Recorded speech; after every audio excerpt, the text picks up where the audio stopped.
Well, we have another Emilia-Romagna Grand Prix in the rearview mirror. I can't believe it, but Tim Hauraney was right. 7-8 races in, he said we'd be in a development war, and here we are. And also, Tim, you're looking very spiffy today. I think it's probably because you're trying to tell everybody how smart you are, and you want to look smart before you do it. Is that what it is? No, not at all, actually. If you're listening to this, Tim is wearing a nice navy blue suit with a blue and pink tie and a nice... He's looking sharp.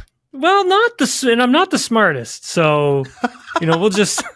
Let's go with that. I think you're a pretty smart guy. Nobody said I was smart, Adam. Okay? My mom says I'm smart. All right? See? And handsome. I never said you were handsome. I try. Now, let me just say this. Before we get into the Grand Prix this weekend, I think it's important that we talk about what happened before. You had Sebastian Vettel driving Ayrton Senna's McLaren. You had obviously the now famous picture, everybody wearing the Ayrton Senna shirts.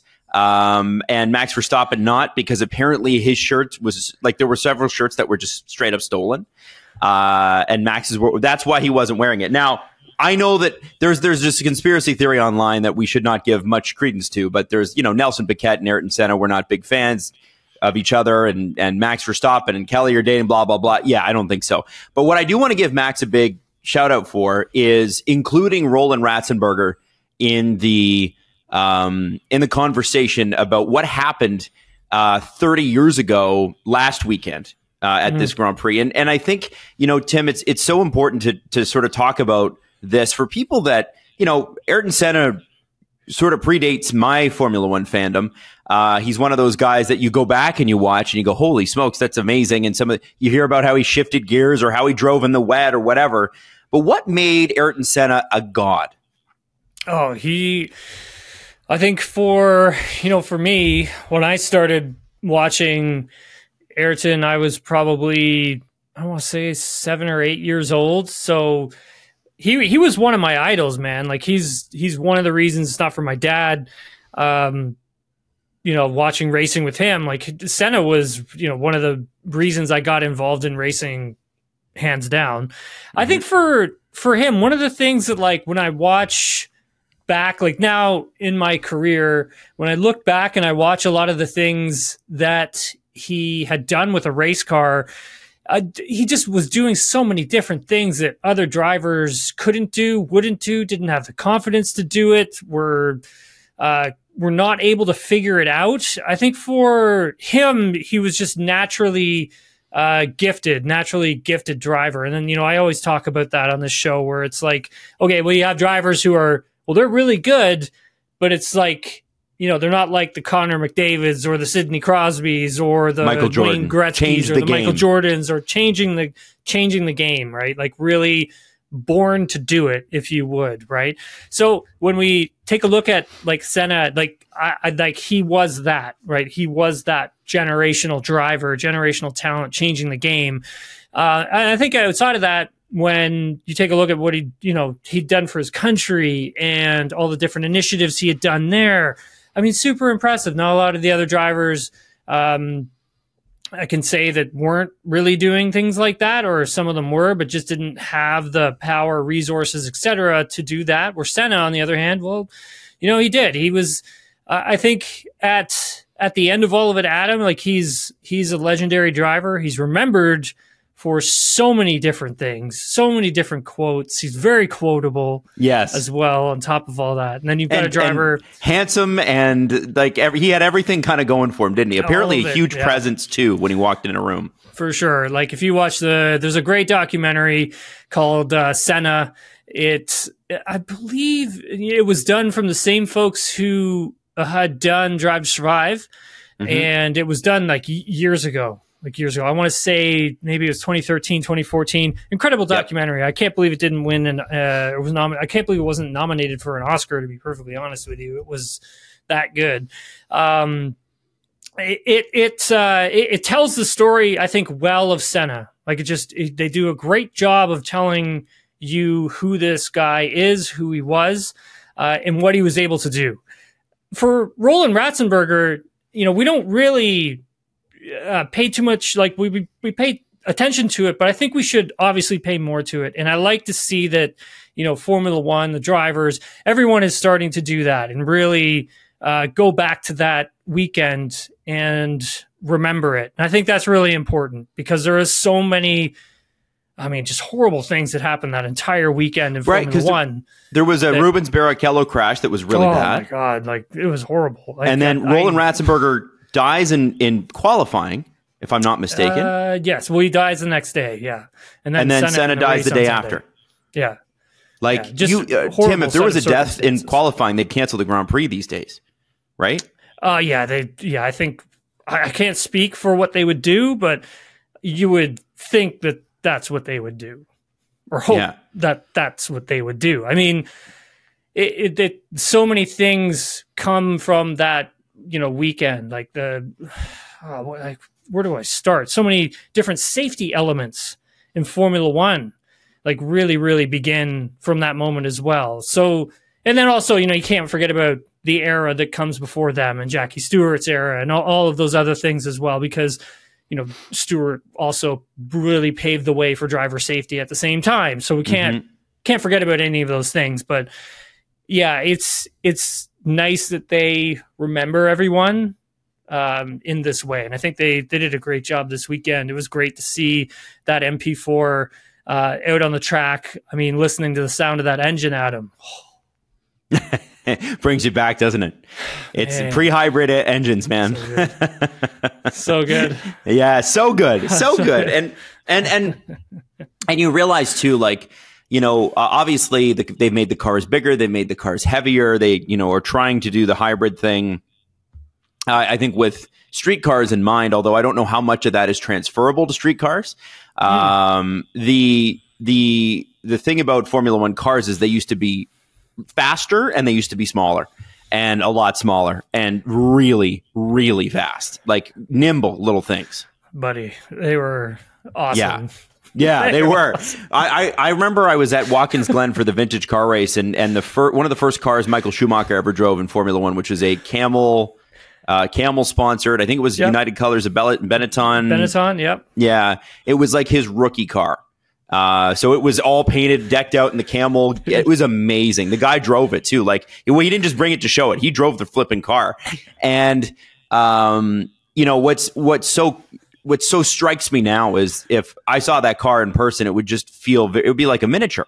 Be like, oh, you're it's like a cart, compared to what the cars are today. And the size is just such a huge difference. Dude, I remember, so I was doing a Ferrari event. This is a long time ago. And we were, where the heck were we? We were up in Mont-Tremblant. And they were doing, I believe what's called Corsa Cliente. And you guys can go and Google all this, so I don't have to explain it all. But essentially, they were running a lot of, Ferrari was running a lot of their old race cars. And it happened twice that I got to work at, these events. And one of them was at Canadian Tire Motorsports Park. And I want to say that was 2011, 2012. And then the other time was in 2013, I believe it was. We were in Mont-Tremblant. So for the one at Canadian Tire Motorsports Park, they had brought Gilles Villeneuve's 1980 Ferrari to the track, and it was owned by, I believe it was owned by Canadian. And man, when you heard that car go, well, first of all, when you saw it and you saw how small it was, you were just like, they drove that? Yeah. Yeah, absolutely. Just, tiny little things. Yeah. Adam, you could literally punch a hole through the side of the tub if you were strong enough and you really wanted to do it. And that was it. That was the amount of safety for that car. But to listen to the sound of it, to see somebody wheel that thing around, it was awesome, man. It was so cool. And then the next year, getting to see Schumacher's 2003 championship winning Ferrari, 2004 championship winning Ferrari out on the racetrack at Mont Tremblant, V10s screaming. It was just like, oh my God. Like for me, the V10s for me, man, that was it. Like that's what did it for me, dude. Like well, I absolutely loved the V10s. Like loved them. Absolutely screaming. Yeah. And dude, like just being there and being a part of that event, like it was such a very fortunate to have been able to done the gig. And man, it was fun. I'm trying to remember because they brought one of their drivers. I believe it was Marc Genet who had came to the track, and he was doing a lot of these Corsa Cliente. And so basically, you had people there showing up, paying the money, driving the cars, and all that stuff. And so, like, you know, you could hear like they weren't like being driven, right? But you were still cool to see, right? It was still pretty awesome. And then Genet got into the car. And I didn't know this at the time. Like I didn't know he was in the car at the time. So because I thought like, well, you know, they're gentleman drivers, you know, like this isn't like their full-time job. They didn't do it professionally or whatever. And so you kind of get an understanding. You hear the car, you know what they're doing. You know maybe what possibly could be possible. Like as a driver, you're kind of thinking like, okay, I could do this, and this, and oh, okay, and you can just hear it. You can just hear it. And I'm standing there, and I'm on the start-finish straightaway, and I hear the car coming, and I'm like, oh, this is awesome. And I'm like, oh, this is so good. And it's still coming, and I'm just waiting because turn 1 at Tremblant, it kind of goes downhill, and then it shoots uphill. And it's almost like you're being fired up into the sky. And as a driver, you can't see anything. You cannot see a single thing except for blue sky. And then the car kind of grips up. You're at the top of the hill, and then all of a sudden, you're screaming down a hill. So I'm sitting there and I'm like, most of the drivers, you know, they're lifting and coasting up and going over and then starting to get back in the power again, you know, confidence thing and all this stuff. And this car is they're like, also vintage cars, right? Goes like screaming past me. I'm like, oh my God, that guy is dead. I'm like, that guy is dead. There's no way he's coming out of this one alive. Flat out through turn 1. It's still flat out. I'm like, he hasn't crashed yet. I'm like, oh my God. Like, comes in, sets a track record, takes the helmet off, and I'm like, oh my God. Wow.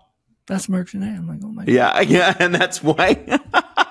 I was just floored, dude. Absolutely floored. Oh, that's cool. You know what? Those vintage weekends are always fun because you'll get a ton of fun. You'll get the hobbyist, right? The rich guy who can afford to pay for this, and that's what they do. And then you get the guys who are like, you know what? I'm a former racer, and I still have this car, and I'm jumping in. Right? And and you can tell, like, it's so easy to tell the difference. Where somebody who was even semi-professional versus somebody who just picked it up in their 40s, what a difference it can be on those tracks. It's massive, Adam. Oh, it's massive crazy. Difference. Massive. Yeah. Like, and people are probably listening like, hey, I came here to listen to. Well, listen, if you're a race fan, you need to get into those vintage weekends because you see some really special things there. Like things you'd never ever see. It's the only place I've ever seen a GT 40 up close. You know, like just especially Watkins Glen. Their vintage race at the beginning of September every year is pretty freaking spectacular. Now, let's talk about the race. And the thing is, you know, normally, Tim, if there's an issue in qualifying, we would start with qualifying and we talk about the race. But I think we're going to talk about the race and then talk about how qualifying affected the race, because what I think is very, very interesting is our text conversation today. And I'm going to relay what Tim and I said, and it was nothing bad, but I was very, very excited about McLaren with a 2-4 finish. Can't not be excited about that. However, Justin Fisher, who is head of social media here at SDPN, and Tim concurred in the chat, and I think rightfully so, that McLaren probably threw away a victory today. And you know, and so I think I want to start there because obviously you're thrilled with 2 and 4. You're thrilled with it. You're not thrilled that Oscar got bumped for impeding Kevin Magnussen of all people. He's the guy who impedes people, not the other way around. But what happened, and why do you feel like McLaren potentially threw away a race victory? Adam, like I think if we go back to it all starts for me. It starts in qualifying, right? It all starts there. And like, look, I think if we go back to even further, we go back to Miami. Like Miami, they bring this wicked upgrade. Hands down, they're faster than Red Bull Racing, even before Verstappen clips the curb and does a tiny bit of damage to the floor. Get out of here with that. They were faster. Live with it. It's what happened. Yep. You come to Imola and we get confirmation that McLaren, at some points Ferrari, they're on pace, if not faster than Red Bull Racing. Like Max had a struggle this weekend with the car. Not only that, but you had two other teams that had brought in some really massive upgrades, and they appear to have worked, especially for McLaren. When you go back to that qualifying, if Piastri doesn't impede Kevin Magnussen, then he doesn't get the 3-place grid penalty. If Verstappen, even though he does make a tiny mistake in the lap, still, if he doesn't get the toe from Nico Hülkenberg, the entire lap, there's no way that he gets pole position. And in fact, he probably starts P3, and it's probably Piastri, Norris, P1, P2. That's how this is how close we are with all of this now. And then from there, Adam, it's who has the cleaner air. Like for this race in particular, clean air made such a difference. And also the way the driver manages the tires. So if you take a look, let's start with just Lando Norris. We'll just pick it up right there. P2. Half a second behind Verstappen. Amazing. Has a great start. Yeah, has a great start to the race too. But what is he doing wrong within that lap 1 to, let's say, lap 10, right? What is he doing? He's driving too much heat through the tire. So he's starting on the medium compound tire, but since he's being aggressive, has an aggressive start, is trying to keep pace with Max, sliding the car a bit too much. You start dagging the tire. So it's more of like an overheating from the inside out, and the tire just starts to dag immediately. And once you start that process, you cannot stop it. So the car, the tire, the grip factor, it drops off significantly. And so that allows Max to open up that 6-7 second gap to Lando before we get the pit window and Norris pits, Verstappen pits, et cetera, et cetera.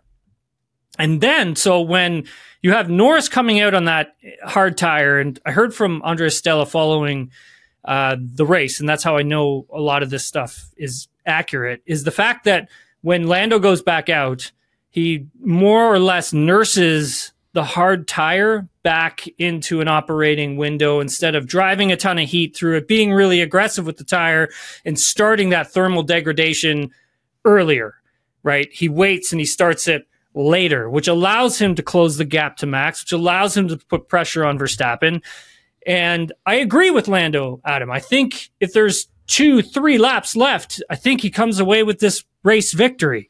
Yeah. I think if he manages the tire, I think if he manages that medium tire, Adam, earlier, then I think he doesn't have that 6-7 second gap that he needs to chop into and even eat the tire, which means he probably would have gotten past him earlier in that second stint. And so that's why I say this feels like something that may just have gotten away from them here. So that's a really interesting point. I'm sorry to have sort of talked over you there, because there's a couple of things that you've said in there that I really want to get to, because this comes down to, first off, how freaking great is it that we had a 1-2 almost photo finish today? Right, really, it's awesome. It's the first time in a couple years since the beginning of the 2022 season where Ferrari were a legitimate contender against Red Bull that we've seen that. We haven't seen a race this close unless, especially with Max, right? Unless Max is retired. Yeah. And that's exactly the special catalyst here. And so what if you're Lando Norris, how many laps ideally are you getting out of those mediums instead of what he got? Like, is it 2 or 3 extra laps? Are you kind of coasting the tire a little bit longer, hoping that it lasts, and then you're undercutting and hoping that you get more performance towards the end by lap, say 55 to 57 to cut into Max? More along the lines, Adam, that he's not gaining that 6-7 second advantage, right? Like you would essentially, And again, I'm used to tires where, I jump in the car, go, and you're literally, you're flat out racing. And that's what you're doing with F1 and Pirelli. Those tires are, they're made to dag, right? They're made to give up grip. That's what they're designed to do. And I'm not that as a driver, and there's not many of us out there, Adam. Like, if you haven't raced in Formula One, then you would never know what this feels like, of the tire actually having to be coaxed, having to really just try to massage it, bring it into a window, make it work there. It's a very difficult skill to learn and to do, because as a driver, you're programmed to be aggressive. And that means jumping in and hauling ass. And that's what you're programmed to do. When you get to Formula One, F2, F3, you kind of have to learn how to do that management style. And it is difficult to learn. But outside of all that, when you get to Formula One, you should already have an idea of how to do it. Anyways. Right. For Lando, it's more along the lines of, like, probably should have waited to really start to be aggressive with the tire before going to attack. And that's with the medium compound. So that's starting off the race. That's that first, lap 1 to lap 10. What are you doing with the car? What are you doing with the tire? Because I was following along on the lap chart, and he was matching Max, lap for lap. Like, he was doing everything that Max was doing. But the thing with Max is he's in clean air. So if you're in clean air, tell me about that. You're in clean air, Adam. Like, the tire is not having to be used as much because you're not getting dirty air. You're not having to work the car harder. You don't and what have is a lot dirty of turbulent air. So the air that's coming off of the race car, right? And if you're following, that's why we have DRS and all these other things. But essentially, it's all of the air that's spilling off of the car in front. So it doesn't matter. You're going to get into it. And once you do, the tire is not being able to stay cool. You're having to work it more. You got to work the car more. And so by doing that, you're driving more heat into the tire. You're giving up grip eventually, right? Because it's a process of how it degs, how it starts to flatten off. And so for Lando, it's just that I think that opening stint of the race, if it's managed a little better, then I think, he keeps that gap a lot closer, which then means he doesn't have to burn through the tire, the hard compound, more in the second stint to close the gap down. And then also on the flip side of that, I think it was a big help from the team to notice that, okay, there were some other cars at the start of the race that were on that hard tire. And they think they monitored a lot of what those drivers were doing and how was that tire degrading throughout that stint that each driver was on. So monitoring what other teams were doing and other drivers were doing. And so that's extremely important to give that information to Lando and say, like, hey, this is what the hard tire did with these guys. This is what you got to do. And all of that's going to be in code and all that kind of stuff when they talk to him. And they would already probably have discussed a plan like that. But I don't think they were expecting that medium tire to really degrade as much as it did in that opening stint. So like I was saying, cleaner air, freer air, like that was the name of the game here in Imola. Even if Charles Leclerc, let's just say like one of the Ferraris was able to start on pole, it would have been hard to get them. It would have been hard to chase down a Charles Leclerc for a race victory, because of that clean air, right? It's just that the nature of the race. So that it shows Adam that like we're in it, man. Like it's like I had said at the beginning of the season, development war. We're in it. Yes. This is what it is. This is a good thing. And we're going to have a wicked season ahead of us. Yes. And we'll talk about Ferrari. We'll talk about Red Bull in a second because they both had very interesting stories. But I just thought McLaren was a great place to start, not only because it's the color of your background, Tim, but also because, you're talking about a team that, for you to say, hey, I think they threw away a win here. I think that's interesting. And I wondered too, how much Oscar having to fight up through from P5 to P4, which is where he inevitably ended up, but he swung back and forth as you do throughout the race, not being able to, for lack of a better term, block or defend against Charles Leclerc, right? If he's behind Lando Norris or he's in the top 3, there's probably an opportunity for Lando to do things a little bit differently, knowing that Oscar is behind him. No, yeah, that's a really good point, Adam. That's I didn't really. I didn't really think about that. It's a good point that you make. But then again, Max didn't have Sergio up there with him as well, that's an issue because. And we are going to talk about that. Oh, for sure. Using your teammate in a way that can help offset that stretch. So if you go back to Miami, so it was Verstappen on pole, it was Leclerc P2, and it was Carlos Sainz P3. Mm-hmm. And having two of your drivers, P2, P3, and then having the other one from the pole position winner, having their teammate a little bit further back, that really screws you because you can't do anything about covering off an alternate strategy. So and that's where that gets into a mix because the team that's going to lead the race away, so Max Verstappen's going to lead the race away, he's going to get stuck into a strategy, right? And that strategy is going to dictate one thing. If you got two cars, you can offset that strategy, right? You can do two different things. You can see how everything's playing out in the race, and you can swap it up, right? And see what's going to work best. In Miami, like that's an example of, I think Carlos Sainz, if we don't get that safety car, Sainz probably ends up winning that race. Like he gets close to it, I think. Like I think he comes away with the victory. Just again, right? It's all about that strategy that the team decides to put you on. And for Ferrari in that instance, could swap it. So when you say, okay, well, if Piastri starts P2 and Lando starts P3, I mean, chances of them actually really walking away with a win here is like even more, like increases that chance even more. Well, and Tim, it's Sergio Perez's entire job. That's his job at Red Bull. And let's go there next because this was an ugly qualifying session, and an ugly drive. Like, he said something about it being a complete mess at one point. And these weekends happen, right? Unless you're Max Verstappen. Right? Give Max credit, right? Even when Lando was chasing him down, Max was mistake-free. Lando ended up in the gravel only slightly, and it cost him. Max just never did. But Sergio, I think it's inevitable, Tim, based on what happened last year, that if this sort of stuff continues, because Red Bull are cutthroat, that the conversations we were having last year about will Daniel come in and replace him or will someone else come in and replace him, they're going to crop up again. And, finishing where he finished is not going to be okay. I mean, if you're Christian Horner and you're taking a look at the grid and you're taking a look at your Constructors' Championship and you want to try and win another Constructors' Championship, I got news for you. It's not happening right now because at the moment, Red Bull Racing 268 points after this race victory. Ferrari right there with 212, and then you've got McLaren who's really chopped into it as well with 154.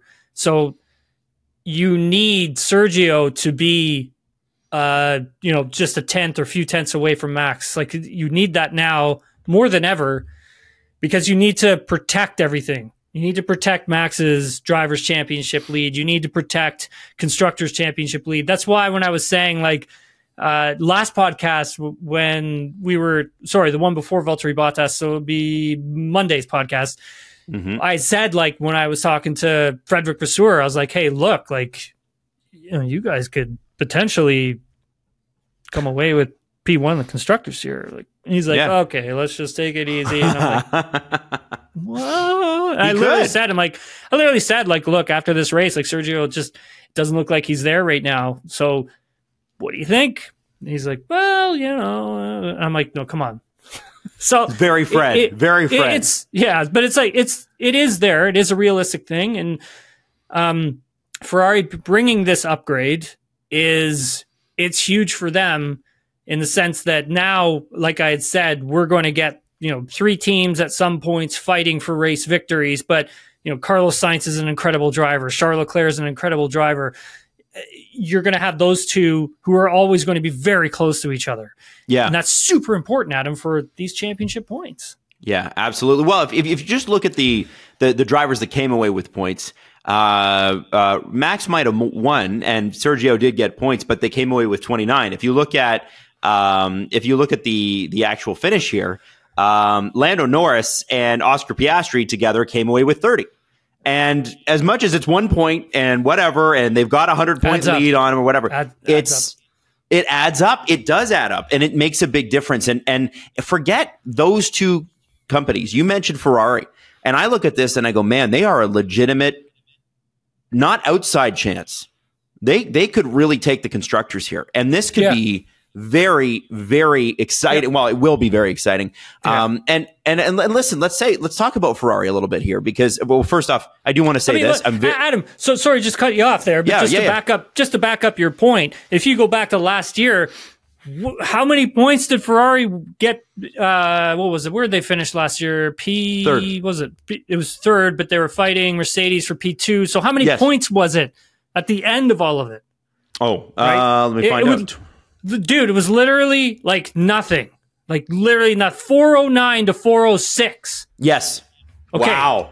So if you go back and you say, okay, well, in one race, Carlos Sainz picks up a point for fastest lap, or Carlos Sainz gets a P2 instead of a P3. That's the difference. That's the difference. This is what we're saying. So when you say hey, it's only 1 point, that's a big point. That is, this is what we're talking about. This is when we get to Abu Dhabi, or we get to a race before Abu Dhabi. It's a long-term game. We have a lot of races left. So. Yep. Well, and okay, so let's have a look. Let's compare and contrast with last year for a second, Tim, because I think it's interesting you bring up the standings last year. I think it's interesting to note that both McLaren and Ferrari are already over 50% of their total points in constructors versus what they got last year. So McLaren had 302 last year. They're up over 150 this year. Ferrari had 406. They're already in the 200s this year. 260, what is it? What are they? They are two. Stand by, everyone. Pull it up. Sorry. 212. Ferrari's got 212 right now. So we're what? We got 23 races to go? Not 23 races. What am I saying? Why did I say 23? There's 24 in the entire series, Adam, for goodness sakes. Wow. I haven't slept a lot because of the NHL playoffs. I'm not going to lie. And then my daughter's like, how about we wake up at 5:30 on the weekends? I don't wake up for school, but I'm waking up at 5:30 on Saturdays. You're like, no, we don't. Look at the bags under my eyes, Tim. It's just brutal. So there's 17 races to go. 17 races. Yeah. My math sucks. But it's okay. That's an enormous gain for both of those teams. Enormous. Huge. It's massive, dude. It's massive. That's what I'm saying when, we talk about this battle for the constructors. It's a big deal. It's a really big deal, right? Yeah. I think, when it boils down to it, if, Ferraris, if these upgrades are going to do what they want them to do, and it sounds like they are, that by the time we get to race 10, race 11, so round 10, round 11, round 12, it's going to be really close between those two, and maybe even factor in McLaren depending on what happens, right? If we go to Monaco, which could possibly be a track that actually suits them now with their new upgrades by the looks of things, you get P1, P2 there, and let's say you get Leclerc, right? P3, and same with Sainz, P4. Monaco might not be a track that's going to suit the Red Bull, which I don't think it will, but again, it is Max Verstappen and he's driving incredibly. But that aside, Max isn't going to be enough, right? You need Sergio there. He has to be there. He has to be around there so you can consolidate some of these championship points. You don't want to just start bleeding points because one driver is struggling to catch up with the other, or he's doing something different, or he's making mistakes. I mean, Sergio made the mistake in FP3, crashed. A team had to get the car ready again for qualifying. Again, mistake in the race, big mistake in the race, actually, going off the track. I mean, it's just, Sergio he's a veteran. He's extremely experienced. I think he is a very good driver, but he's been having these spurts, right? We go back to last year where he started off really well and he tapered really off, lost a lot of confidence, tried to fight to get it back. And then by the time we got to the end of last season, starting to get that confidence back. We start this season really strong. Sergio's looking really good, right? Yeah. And he goes that way for a few races and then starts to tail off just a touch. Something maybe goes wrong with the car that he's having to figure out, navigate. And then we get this. And so I think whatever it is that's hindering his performances, I'm sure he'll be able to figure that out and come back. But it's that up and down that you just it's really tough as a team. You just can't have it, and that's racing and that's Formula One. So well. But it's also the way Red Bull looks at its drivers too, right? Because Max has a very long leash, right? He's racing, he's doing a sim race, but in the hours after qualifying and the hours before. I'm surprised about that, but but you know what? If he keeps winning, what are they going to say? Yeah, exactly. Good for him. He's practicing. For sure. I tuned in. I watched. I heard that they were a little behind and he brought them back. That's what I heard. I didn't pay attention. Was it good? I watched when where was I? I think it was around 3 p.m. our time. So whatever that, or maybe it was 4 p.m. our time. I can't remember. It was around 4 p.m. our like time. 11 their time? Yeah, it's I think it's a 6-hour different, whatever. Anyways, it's later in the night over there. And I'm like, wow, this guy's still up. And I remember him telling us that he was prioritizing sleep and he has to go to bed at a certain time. He basically, when he was done, qualifying, he did the media obligation, team debrief, back to his motorhome where his sim is, jumped on the sim, then to bed. He had to be in bed by a certain time so he could prioritize the sleep, which was number one for him, is that, it was cool for him to do this, but the sleeping was a priority like that, so he could be fresh and ready to go for the race. Physically, not to say that esports isn't a sport or anything like that. That's not what I'm trying to say. But the physical exertion that your body has to go through. He's not driving a Formula One car. He's not. I don't think anyone's going to argue on that one. Right? I'm not I sweat when I play video games, man. So it's whatever. So I'm not saying that these people are not that gamers aren't athletes. It's not what I'm saying. What I'm saying is that the physical exertion that's being put on your body in a race car, playing hockey, professional football, whatever it is, right? You need that recovery period. And you're basically, let's say you got a bucket full of energy, right? And you're just taking energy out of that bucket. And then you got to replenish all that. You got to replenish the bucket when you're sleeping. But if you're taking too much out and you're not putting enough sleep back into it, then you're not going to have enough energy to go and do the things that you need to do that are extremely important, like winning a Grand Prix. So, he had to really prioritize sleep. So you have that leash, which Red Bull's letting him do that because he is mistake free. And look at him again today, still mistake free. Sergio, it's he's doing great. He's doing great. Oh, he lost a little confidence. The leash is very short. And I jokingly said in our chat today that I'm curious to hear what Helmut Marko has to say in the German newspapers tomorrow, because I am curious. That's a guy that really does. Once those interviews are translated to him, you kind of get a sense of what things are like internally. He doesn't seem to mince words, and he was all over Perez last year. And I think if this continues, he will be this year. And obviously there's that famous 2022 incident now where Max and his camp thought that Sergio crashed his car at Monaco to prevent him from qualifying and whatever else is. So this race in Monaco is going to be a big one for Red Bull. Yeah, for sure. It's going to be huge, but I don't even know if it's going to be a track that suits their car. It's too bumpy. They haven't done well on street circuits this year. They've really struggled to actually figure that part out with their car and street circuits and bumpiness of tracks, I should say, because of where they run the car. And so, Monaco may not be for them, right? It just might not. But could it be for Max Verstappen, right? That's the other thing. And it's just, he had to dig deep this weekend. He really had to dig deep. That qualifying lap will remove the toe. Right? Still would have been an impressive lap. Probably wouldn't have been pole, but still, nonetheless, it would have been very nice. Monaco last year, Sector 3, I'm never going to forget that. I will never forget that because that was absolutely special. On the limit. He didn't have the fastest car. Alonso was that right then and there, and it looked like Alonso was coming away from this thing, and somehow Verstappen able to just drag it out. Yep. He was amazing. And so I think qualifying for Monaco, Adam, is going to be, it'll be incredible. It'll be tough, I think, though. It could be tough for Red Bull Racing. So let's talk Ferrari, a team that is poised to bring on the greatest driver of all time, for my money. A team that is seeing a resurgence under Freddie Vasseur, that has two ultra-motivated drivers for two completely different reasons. Charles trying to establish himself as the number one guy before Lewis gets there. Carlos trying to earn that next deal wherever it's going to be. We still don't know. This is a team, though, that is no longer throwing away points, Tim. And that was the major problem in 2022, when they legitimately did challenge Red Bull, especially at the beginning.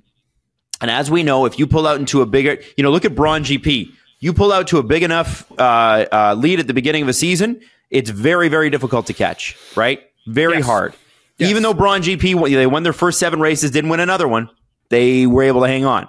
So I want to know what your thoughts are on Ferrari right now. How do you think the upgrades look this weekend? And what do you think of their position in the season? Obviously, you can't be upset with second place. Could there have been more at Imola for them? I mean, a lot going on with the team, right, Adam? Bringing in brand new upgrade, as massive as it is. I mean, the car is totally, redesigned. It was a huge, huge upgrade for their car. And then on top of all that, Leclerc switching out race engineer, right? The team replacing Xavier with a new guy, and having that relationship, like Leclerc knows the gentleman who is now working as his race engineer. Like he knows him for a long time, and since he's been at Ferrari, so they do have a relationship. But it's the relationship between a driver and engineer that is very. It's special, right? It's really it's a special relationship, and it takes a while, man. Like it takes a long time to figure each other out. What do you guys like? Like how do you like to be spoken to, right? Like and that's a huge thing as a driver as well, and same as an engineer. Like you want to both have respect when talking with each other, so that's important. And you have to develop that, and that takes time. Like it takes a long time, and so a lot on Ferrari's plate, a lot on Charles Leclerc's plate coming into this one, and they look like the favorite straight off the hop. They looked so strong. All of us thought that it was going to be Ferrari 1, 2, probably a McLaren, and a Red Bull mixed in there, and it was just that's what the weekend was going to be. And we get the qualifying, and it sounds like something happened to both Leclerc and Carlos Sainz's car. It sounded engine mode related. It's all very cryptic, so I haven't been able to figure out exactly what everything was, but Sainz had mentioned it post-race. He kind of talked about how he didn't have the exact same car that Charles Leclerc did, right? There were little tiny things that were different that he was struggling with, his side of the garage were struggling with, so I'm curious to know if that was power unit related or if it was new upgrade related. I'm thinking it was power unit related.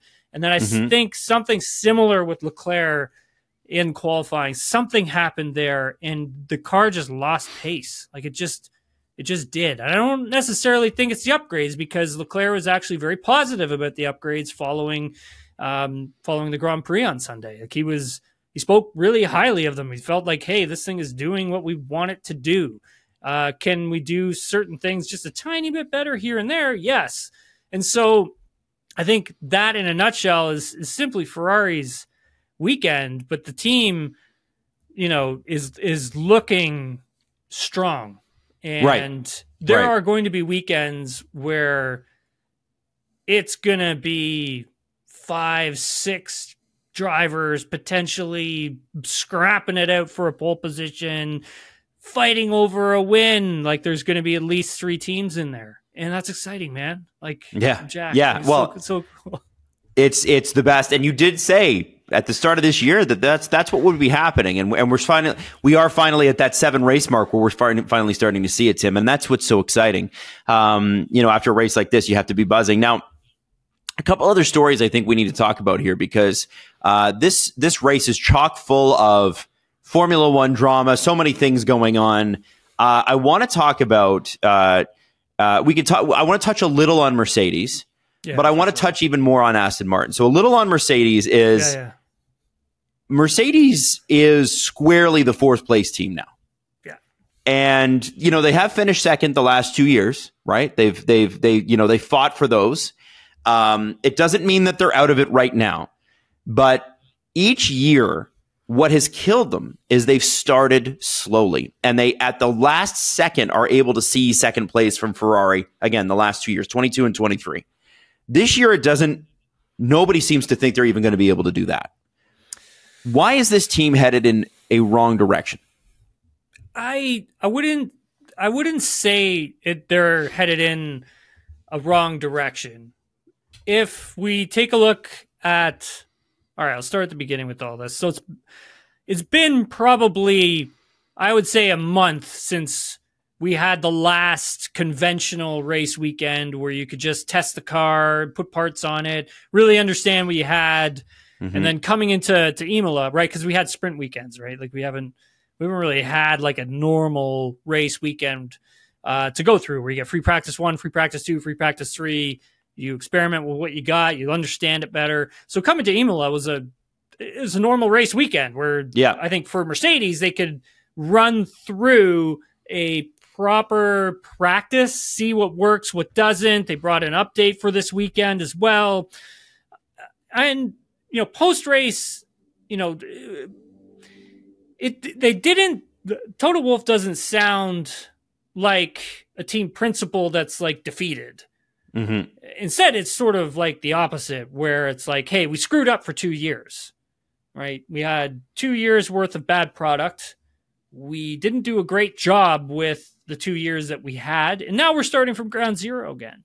Yeah. So we have to remember that last year when Mercedes brought that massive upgrade to their car in Monaco this time last year, like that was a massive change for them, right? They went from like this 0 pod concept. They redesigned the suspension. They redesigned the side pods. Like everything changed.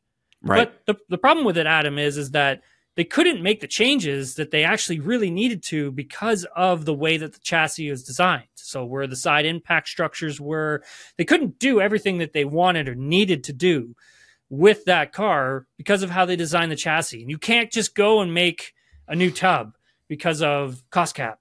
They just wouldn't have enough money. There's just no way. So all of this needed to get done in the off season, where you had to build a brand new chassis. You had to redesign it from snout to tail. It had to be totally, totally different. So for them, it's almost like starting at ground zero again. And that's essentially where we're at. And we're now talking about incremental gains. So Lewis tested some upgrades in the sim last week, and he was really happy about it. Like he was happy with the direction that they were going with the upgrades. And I think for Toto, he feels that the performance progression of the car is on its way up. And I have to agree with him because this seemed like the more consistent weekend for Mercedes. Like they weren't up and down, right? It wasn't like, oh boy, where was it? Japan, where it was like fastest, free practice. Yep. Qualified like in the back, like or wherever it was. Like it didn't turn out well, right? It wasn't a good weekend. So, but for this one, it was more consistent. There's more of a baseline. There wasn't so much up and down. They kind of knew where everything sort of was. The car's fundamental architecture that the team wants to develop now compared to like 2 years ago. Now, Adam, they have what they need to make those big gains. It's understanding where do you bring the upgrades? How big do they need to be? Is it incremental gains or do you bring something really big all at once? And I think if you look at like what McLaren has done, and I don't even know if it's wind tunnel related, right? Like it could be, right? It could be. I don't know. None of us know. But if you look at what McLaren's done, they've been able to just unleash like big updates and like they just go like hell, man. They're like so fast. Yeah, they do. And then it's like Mercedes kind of really struggles and they struggle to figure it out. And like, where are they losing? Where are they gaining, et cetera, et cetera. So for them, it's just, again, it's going to be this thing where they're just going to have to chip away. But honestly, I think by the time, we get deeper into the season, this is going to be a more competitive car. It just will. It's like I said at the beginning of the season, the car actually looks stable. It looks better than last year's car, like just from the eye, like the eye test, looking at it, what it does under braking, cornering. It seems to give the drivers more confidence. And so that just means you've got something to work with and build upon. So it's not that like they've lost their way or anything like that. It's that they're starting from ground zero. Yeah. Yeah. Yeah, and I think that's I guess the question I would have is there any possible way that we see Lewis Hamilton win one more race as a member of Mercedes? Oh, I don't think so. I think it's tough. That's a tough one. That's hard to hear, you know? Yeah, I don't know. Like, but then remember, like, where he's going. Like, I know, but it's like, you know, for the nostalgia purposes. He's gonna be okay. He'll be fine. He'll be fine. I think he'll be the first driver. I think he's gonna be okay, Adam. I think if he wins in Ferrari, won't he be the first driver over 40 to ever win? Oh wow, yeah, probably. I think he will be. I didn't know that. Yeah, okay, all right. Because Alonso hasn't won over 40, but he's obviously been, you know, podium. One of the only guys to do that. Because again, Formula One drivers didn't used to last this long. There was a lot of drinking and cavorting back in the day too. So they used to have a really good time between races, and that shortens your career. It's just what it is. But yeah, anyway, I'm curious. I wanted to talk about this too because you know, we've seen a precipitous drop in the Aston Martin results. Now, this weekend was a particular nightmare for Fernando Alonso, but Lance Stroll does finish in the points. And, you know, it's interesting. Whenever Fernando has an off weekend, no one pays attention to Lance. But when Lance has an off weekend and Fernando's good, everybody's like, well, Lance shouldn't be in Formula One. So I want to talk about this weekend from their perspective. Obviously, you're going to have bad weekends. Fernando has very few of them. Put it in the gravel, whatever. It was not a great race, so you write it off. But let's talk about Lance's performance here. Yeah, he was great. I mean, the upgrades that they brought, I think it was a very big update that they brought to the car, Adam. Like, it was huge. It was one of the biggest on the grid. And I think if you go back to last season and they kind of lose their way, Lance struggles, then Fernando finally starts struggling, and then the team's just like, what have we done? And it all kind of starts with the floor update that they brought to the car in Canada. And then it kind of snowballs, goes downhill, the car gets slower, and they can't figure it out. So then when they finally figure it out, it's a bit too late for your next year. Yes. So for developing your car for next year, you put yourself so far behind because you were chasing your tail with something that wasn't working. And so the car that, you know, we kind of see here in Imola, I think that's essentially what they should have started the season with if they don't lose their way last year. Right. And now you're having to like relearn a whole new update, a whole new car, essentially. And is it doing what you want it to do?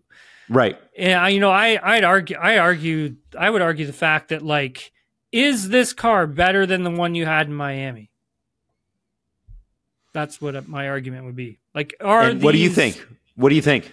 Man, I don't know. Like, it looks, and this is just from one race, right? Take it, we need to see more races. But in one race, I would say the car looks good in race running. It looks good in the Grand Prix. Lance did a really good job of managing the tire, and can't take anything away from what Lance did today because he was really good on Sunday. Managed that first stint really well, man. He was over 30 laps on a set of medium tires. The team pulled off a great strategy when they pitted him. I know they were waiting for a safety car to come out, which there usually is 100% chance at Imola that the safety car comes out, but we never got one. No. And so I think Adam, for that, was waiting for that to happen. It doesn't, but they end up bringing him in anyways because he has to do the mandatory stop, giving him the hard tire. He manages it well again, takes off, tracks down a few drivers, gets into the points in a position that they never thought they were going to be in. They didn't even think this car was going to be, you know, sniffing at points. So it was a really good drive from Lance today. And then same thing with Fernando. I think one of the problems that the team struggled with at this track is the curbs. Like, you just couldn't take, like, and they're not the only ones. There are also a few other teams that I think struggled with curb riding. Curb riding is just so important at this track. Like, attack some of the corners at him. Like, yes, yeah, you can tell, especially through the chicanes, and some of the guys launch in the car when they don't want to, and absolutely. It's like Canada that way, where it's like when you attack the curbs, you want to sort of get that launch with the car, but you want to be able to control it when it kind of lands. So it's that mechanical workings of the car. So that's everything underneath. So everything underneath the bonnets, like what's the springs, shocks, dampers, all that kind of stuff doing underneath there, right? And so it is amazing, isn't it? Just to think about that, like we're intentionally launching this car, like.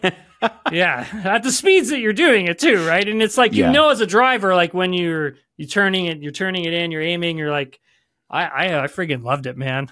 I loved curb hopping. I absolutely loved it, because it's just a trajectory, right? You're going in, and it's just some drivers are scared of it. It's, I absolutely loved it. I was just so aggressive with those things and just loved attacking corners and all that kind of stuff. But regardless of myself, getting back to Aston Martin here, I think, for Fernando, crashing in free practice 3 sets them back, and then again you're racing against the clock to get the car ready, to get it out for qualifying, and the team does a great job of getting this thing put back together and getting him out onto the track. They work their asses off to get that thing out there, and then bringing him in on his final push run I think that was an error strategically by the team. Like a lot of people thought there was something wrong with the car. I think they had messed up with maybe fuel measurements, is what I think. So that puts them on the back foot for Fernando as well. But yeah, he didn't seem or look totally confident with the car. You could just see it from the eye. But we'll see what happens when it's a problem. Like when I think about Canada coming up, Adam, like you have Monaco that's sort of in the middle here. And it's like you brought this big update, and I don't really know how much they're going to be able to learn from it at a place like Monaco. And then you're going to come to Canada, and let's say you haven't got it fully sorted out. I mean, Canada could be a tough weekend for them, and I really hope that it's not, right? Because it's like, it's Lance in Canada.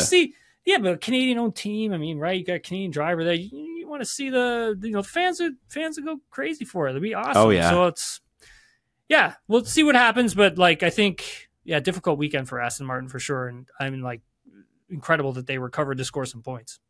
Yeah, and I wanted to say this too, and I think this is an important milestone when you're looking at race starts for Canadian Formula One Grand Prix drivers. There are very few that even got more than one, right? I can count 1, 2, 3, 4. There's 6 of them. 6 ever, okay? That ever got more than one start. And there's only been like 13 of them ever that even got to Formula One. Lance Stroll is on the verge, and he will do it this year, barring some sort of crazy incident. In about 13 races, he will tie. 14 races, he will surpass Jacques Villeneuve for most race starts by a Canadian race car driver. Now, Tim, when we talk about this guy, it's always with the caveat that his dad owns the team. His dad is invested in every team that he's been on. But the one thing that I will say about Lawrence Stroll is he doesn't seem to be a guy that suffers fools. And Lance Stroll is a Formula One driver. End of story. Like, he's not just some rich kid. This guy is a Formula One driver, at least to me. And maybe that's my patriotism showing. I know it's super cool to hate on Lance, but he has had some real success at this level. What do you think it'll mean for him to pass a level like that? And what do you think it means for Canadian motor racing too? Yeah, it's huge, right? I mean, it's his 150th Grand Prix start this weekend. Like, it's a huge deal. Like, it's a big deal for Canadian racing, right? And I think you spoke so eloquently about it, Adam. It's hard to kind of like top what you just said, especially when you throw out the statistics at me as well, because it's like, well, it's fact. That's a fact. Those are facts. I think for Lance, I think I can't speak for him, but I think he's proud of what he's done in terms of like being able to carve out 150 Grand Prix, being able to race 150 Grand Prix. And I think, moving forward so far this season, when I look at his performances, There's been a couple like he probably could have done better, but I mean, there's been some where like he's been pretty decent, man. He's been really good, and so, and I agree with what you're saying. Like it's like when Lance does something bad, then it's like it's everywhere. It's all over the place. But when he does things right and does things really well, never gets any kudos for it, ever. No. Like he had a really strong weekend this weekend. Like there weren't. I don't think I saw him on camera once. Like I don't think I saw his car the whole race. Honestly, like I didn't. And there were some passes. Like he had some really great passes this weekend too. Mm-hmm. Like I loved how he like off the start muscling Ocon. Like when they went up through the little hairpin is there after the Villeneuve chicane. And just really muscling him, trying to get that position, banging wheels. I love that stuff, man. I love it. But I thought he drove really well. Very strong weekend, complete weekend from him, and a car that was very difficult to handle. Very difficult. Right. Well, and his history in the making here, which is very, very cool because unfortunately in Formula One, Canadians don't have a ton of success to rely on. It's the Villeneuve family, obviously, and that's been it. And so. For the Strolls, both, a Canadian-owned team partially and a Canadian driver for that team, I think there's something to be said there. And Lance is not the only guy with money who's made Formula One. It's just that this one is so out there in the open and people have chosen to pick on this guy. I look at all these other guys, I'm like, they're all rich too. Like it's kind of part of the sport. I was just gonna say, Adam, like you're like, I mean, like when I was coming up, man, like some of the people you had to go and race against were like stinking, filthy rich, and it's like you still had to respect, like they still were really like incredible talents. Like can you drive or not drive? Like it's end of story. Like, come on. Yeah. So now you had said something actually real quick. Yeah. You said something that really, really interesting right there when. We're talking about Lance, and essentially it's like drivers being funded to get into Formula One, and their dads or Lawrence, investing in a lot of the teams that Lance has ever raced in. I mean, I got news for you. A ton of dads invested in teams that their kids race for. Like, well. Yeah.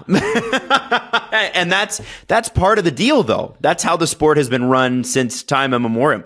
A lot of people don't realize this, but one of the Eaton family was a race car driver in the early 70s, George Ross Eaton, who went on to run Eaton's. Like it is a part of the sport's history. It's a current part of the sport. You love stories like Lewis Hamilton, where, complete, just raw, unbelievable talent.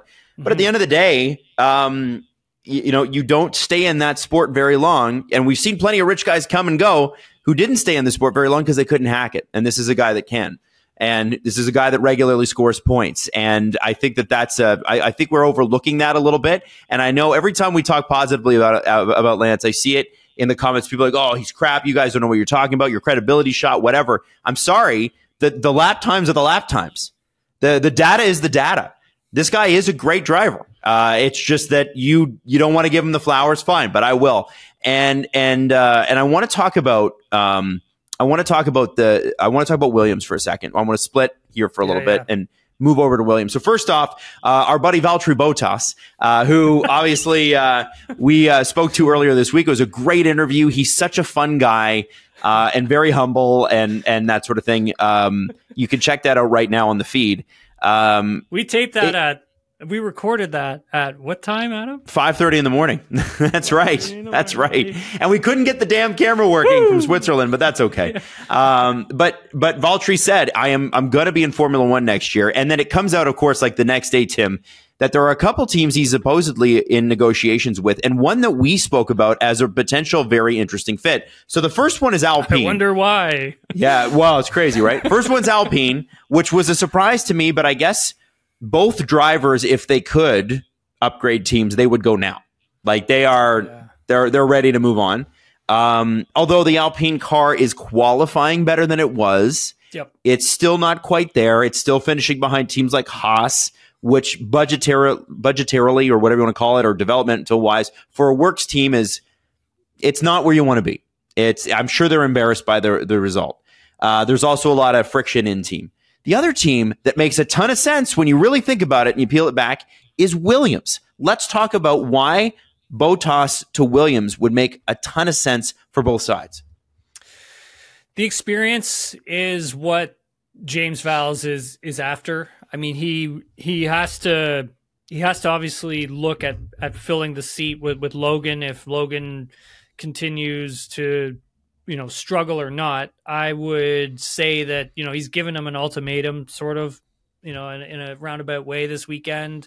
And I don't think, and people are going to slam me for this, but I don't think, Logan has been better than he was last year. There has been an improvement and there has been a progression, and he has closed the gap to Alex. Sometimes he's faster than Alex. And if you don't believe me, you should probably go back and sift through the data and maybe rewatch some things, because times are there and facts are facts. I also think at the same time for James, it's a team that I think he's like, look, I had enough of being all the way back here, and I need to do everything I can to make sure that we are squeezing every ounce of performance out of every nut and bolt and individual on this team. And Logan only being in 2 years is just not enough. In my opinion, needs 3. I always say that with rookies. You need at least 3 years to actually see what you've got. But the thing is, with this current Formula One, this regulation, the way that F1 is now, cost cap, wind tunnel time, CFD time, understanding a new regulation, driving a different type of a car that they've never really experienced in a really, really long time, ground effects. You need drivers who have a ton of experience. And so we sit here and we're just like, we see drivers sign these big contracts, right, Adam? Like, we talked about this when Leclerc got, when Leclerc signed the extension for, we don't even know how long, but it's 3-4 years, minimum. Several years, apparently. Which is rare in Formula One. Which is very rare. And then same thing with Lando Norris. Contract extension it's big. It's a big contract extension. We got the same thing happening with Alex Albon, who, again, contract extension, right? That's probably going past 2027. And Adam, we don't normally see drivers get locked up that long. We don't. It's usually in the past, and for as long as I was racing, it was either a 1 plus an option if you were lucky. Sometimes it was just race by race, and sometimes 2 years plus an option, depending on the level of talent and whatever. Right? If you were a great one, yeah. If you were a great one. And so, what my question for you is, if you're James Vowles, because obviously Valtteri and James would be well acquainted with each other. James is a very process-oriented guy. He's very, very detailed, very meticulous, very driven, has been quite open about the fact that he doesn't do much else other than Formula One, which is the perfect team principle. I find James Vowles fascinating because he's awesome. Here's a human being that's completely devoted to it and no ego. No ego. Now, I watched his little Instagram debrief that he puts up, and they got to cut 15 kilograms from the car. They got to get more performance out of the car. He's like, even if we'd had a perfect race, there were not points on the table today. Valtteri Bottas is coming from a team that is somewhat similar. Why would he want to go to that team and gut that out? Because sometimes what happens is the car doesn't look good, but the driver ends up looking bad because of it. Well, I think one of the things, Adam, is we have to remember, with Williams, they've had so many setbacks with, crashing, not having a third chassis. You lose your development rate, and that's something that we have spoken about on the pod. That development rate is crucial for Williams because Alex Albon gets an upgrade for this weekend. Logan Sargent doesn't get the upgrade for this weekend, even though Logan actually drove really well without the upgrade. Just go back and take a look. Alex gets that upgrade. Logan doesn't get it. So when you've crashed the cars or you're working behind the scenes to try and get that third chassis ready to go, and you're preparing parts, you're losing out on the development time of your upgrades. And so that means only one driver's going to get an upgrade. It may not be the full thing. You're only going to get a partial. Next race weekend, the driver will get the same upgrade, probably only going to be a partial. And then eventually you'll get to the point where you're bringing a massive upgrade. But when is that point? Because of all the crash damage, is it race 12? Is it race 13? Is it before the summer break? Right? We don't know. So, for the team itself, it's what does it look like once they slap a huge upgrade on this thing? They've taken the chassis in a new direction, essentially same as Mercedes, ground zero. What does it look like once they've done that? How competitive is the car? How competitive is the team? Do we know how far up the grid they're going to get? So if I'm Valtteri Bottas, I'm going to take a look at that. And I'm going to be like, okay, this is a great option for me. It's a great team. I've worked here before. I'm comfortable there. This is where I kind of started all my stuff. So let's revisit that and see where they are. They have a team principal who's really dedicated to trying to get this team back up to the grid. If I'm Valtteri Bottas, am I going to be racing in a car like a Ferrari, Red Bull Racing, etc.? Probably not, right? They've already got all their things ironed out and solidified. You're not going to be able to get up there. But you want to stay in the show, right? You want to stay in Formula One. You want to compete. You want to try and squeeze every ounce of your career, passion, everything out of it. So why not go back? Williams Racing makes a ton of sense. Makes a ton of sense to me. You get a guy who wants to have a longer term deal. He wants to help, and he wants to stay in the show, and he wants to be competitive, and he wants to try and get another podium. Then why don't we just sign this guy up, bring him in for an extended length of time? We've got 2 experienced drivers at this point. Let's just go to it and see what we can do with this team and upgrade the facilities. That, for me, Adam, when I look at it, that would be what he would be looking for. Well, and what I love about Williams right now, and I keep picking them in Grid Rival, huge mistake. But I really am a fan of what they're about, what they did last year, what they're doing now, and the ambitions that this team has going forward. James Vowell's even coming out and saying, yes, I am speaking to Adrian Newey. And I listened to Formula for Success, the David Coulthard, Eddie Jordan show on the way here, and they had a really great breakdown of Ayrton Senna, and EJ kind of goes into what it was like taking the plane home after that and stuff. So it was really, really, really good stuff. Would highly recommend that show. But Eddie Jordan of Jordan Formula One is his agent. We didn't know that, and he says David Coulthard asked him straight up. Nobody knew it. I think. Did you know it? No, nobody freaking knew. Like it was like, what? Eddie Jordan? Okay, but all the people. I know who's like Eddie Jordan, who's like a lunatic, which is the best. Like that's the best compliment I can give him. I love Eddie Jordan. He's such a big personality. But what he said about Adrian is he's got too much money and not enough time.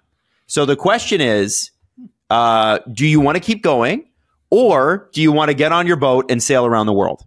And that's an interesting one, right? And obviously, Adrian's wife, Amanda, has to factor into this. But I think listening to him talk about it, he was pretty emphatic that they have not signed a contract anywhere, and that this is very much an open race.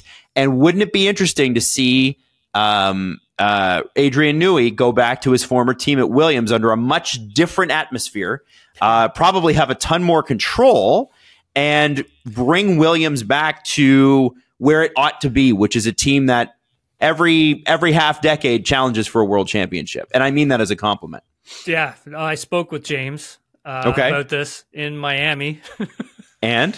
Well, I mean, it is something that he would love to have Adrian work for the team. It's whether or not he could give him everything he wanted. Right. So, I mean, is that money? Control? Would they, control. Do they have the infrastructure that he's used to working with? I don't think so. And how long is it going to take for that infrastructure to come up to code? It's going to take some years. So, Adam, I mean, it might be better for them to find the next one, right? The next Adrian Newey. Yeah, if you can. It was interesting. Like that's an interesting point. Like I was thinking about this earlier in the weekend. So I was listening to an interview done with a former colleague of his, and this was a recent interview. This is recently done. So I'm vacuuming, listening to this on my headphones, vacuuming the home, and the engineer makes a point of look, I worked with Adrian, and legend of the sport, learned a lot, but there's only one Adrian because of the way he works, the processes that he does, and on top of all of that, I think for the engineers, the younger ones that come into Formula One, they are so specifically plugged into one actual component, they don't see the race car as a whole. Oh. Where Adrian Newey sees the race car as a whole. Okay. And that's where I think he really brings a lot to the table. Considering that he's worked through so many different regulation changes, he's worked with so many different engineers, he's ran so many different programs, and different budgets too. Like, let's not forget Fittipaldi at the beginning of the 80s and Leighton House at the end of the 80s. Like, not big budget teams. Exactly. And understanding how if you have a person who is their job is to focus on the front wing, and that's their job, and that's the only thing. And remember, the front wing is the first thing to break the air. So the air has got to get directed and it's got to go places. But if you're that engineer and you're like, this is the fastest way for this front wing to carve through a piece of air. And it's like, okay, well, I work on the floor and this is what I need for my floor to work. So I need a ton of air coming down through here. I needed to go here. I needed to go here. So this is the way I'm going to build my floor. But then that person's not talking to the person who's designing the front wing, right? And you're not seeing the car as a whole, right? When the air touches the front wing, where is it going? Where is it, et cetera, et cetera. So again, I'm not an engineer, but I've spoken to enough to kind of paint this picture here. When you look at Adrian Newey, he's good at bringing everybody together and saying, you need to work with this, you got to go here, you got to go here, and you got to do this. Right. And you guys all got to talk, and you all got to do this, and you all got to do this. And I think what I love about him, for him, it's just great. It's a whole package, right, Adam? He sees the entire car. He doesn't just see one component of it. And he draws it freehand. yeah, he does that too. he doesn't do the computer. He draws it on his drafting board and then hands it off to the guys, and then they put it in the computer, which I think is hilarious. In his book, I don't know if you finished it or not. I finished it. It's amazing. Okay, I love it the part where if he's talking about the CFD. Like when that stuff starts to become a big thing, and he's like, I'm not using this. Yeah. Well, and he's talking about he did talk about some wind tunnel stuff where like they couldn't figure out why the wind tunnel results weren't translating to the track, and it was because the model was compressing in the wind tunnel. Isn't that nuts? Like, you're like, that is just so unbelievably detailed and so interesting. Anyway, yeah, dude, fabulous book. No, but that's the other part of it, right? Like that's how I can't even talk today. Incremental. That's how small of an incremental the details are, right? Like in the wind tunnel, like, is your wind tunnel belt getting in the way of how like air goes to the floor, or is it upsetting the floor? And that's just and does it have a moving floor? And is the floor moving too? Right? Oh, it's so much unbelievable stuff. I was never a math person, clearly. So I never thought that engineering could be that exciting, but damn, they make it sound really sexy. And Tim, I do want to say too, that there is a new book coming out on Formula One for people who are absolute Formula One nerds. It's coming out in October, right in time for the Christmas book season. It's called Growing Wings by Ben Hunt. We're not getting paid to ask about this, or talk about this, but, I hope we can get the author on, because it is about Ben Hunt? Do you know him? Yeah, I know Ben. I know Ben. Really well. Ben. Oh, you mean Benny? Sorry. Did you trip over that name you just dropped there, Tim? Or well, he's a journalist, right? He is a journalist. So like, so it's about Red Bull. Yeah, the whole thing. Yes. Yeah. He was actually, you know what? He was talking about that in Miami. I didn't even know. So that's the name of his book. Okay, cool. I just pre-ordered it today. But since you know Ben, since you let's get him and on. B, I'll get him on. You want to get him on? Let's get him on. Can we bring him on? Because I'd love to listen. We could pre-do the book, but I would love to get his thoughts on Newey and all the other things. So maybe we can record that later this summer or something like that. I think it'd be great. Yeah, no, I'm down for sure, 100%. Do you want to do questions? Let's do some questions. All right. We'll do Grid Rival later this week because we don't have enough time. We got a ton of questions. Okay, let's get to them. Be able to get through all of these, so apologies everyone. Let me see here. J Money at Insider J Money. Yuki with points again this weekend. Thoughts on Tsunoda's season so far, and any ideas where he will be driving next season? That's a great question.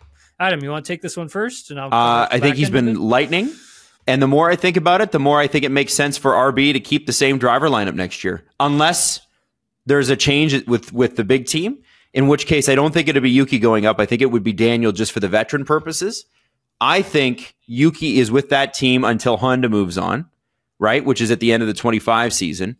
And ultimately, Racing Bulls or V-Carb, whatever you want to call them, need a lead driver. He is the lead driver. And he's been spectacular, and they need to build a program around somebody.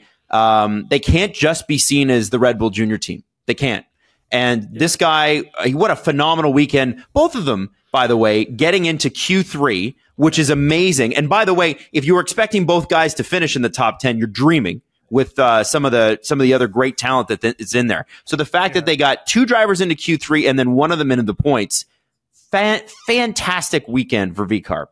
This is the worst car in the grid last year. Yeah. No, staying close to home, like you have to remember, like Franz Tost was the one who moved him to Italy so he could have him like Franz really believed in him. So moving Yuki to Italy to have him really focus on preparedness, being ready for races, fitness was a big thing as well. And having him working with his engineers was extremely important.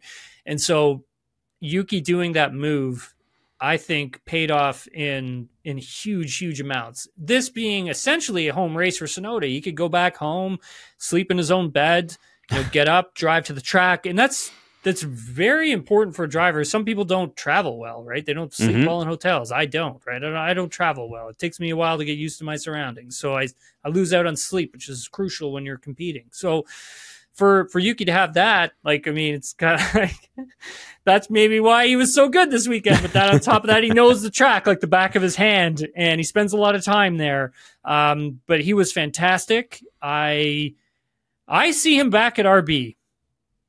I do. Me too. I see him back there next season.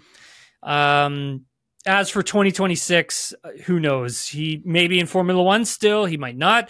It doesn't mean that he can't go to another team. Like, let's say that right now, obviously, he's getting the Honda backing. Honda being a part of the Red Bull program is important.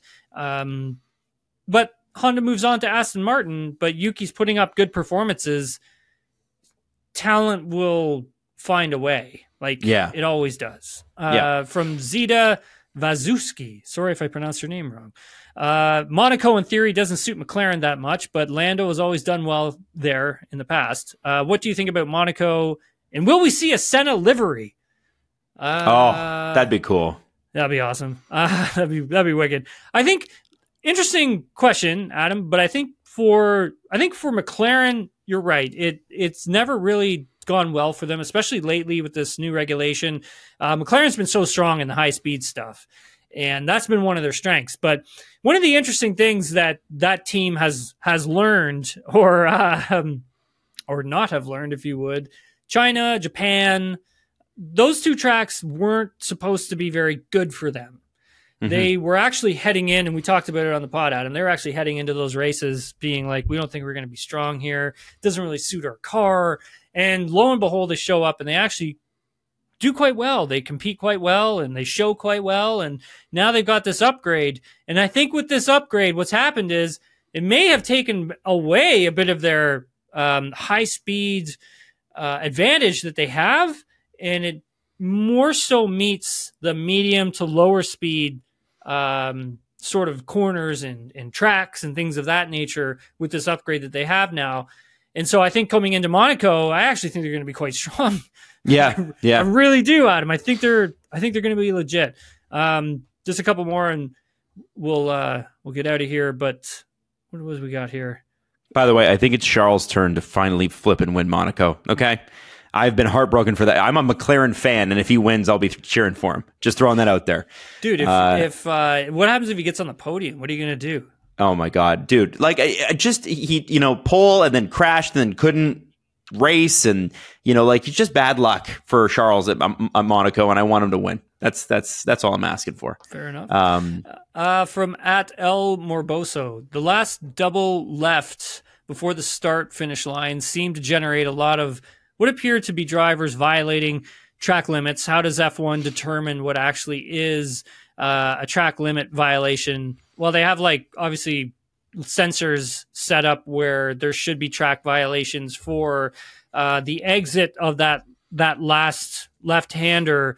If the tires were, I believe it had said in the race director's notes, the tires were on the green patch. So it went line, and then it went the red, white curbing, and then it went the green patch. Then you had gravel, which is great. I'm glad they had more gravel in Imola. We need more of it. That deters drivers from track limits. We didn't get a lot of track limits this weekend, which is awesome, thanks to the gravel.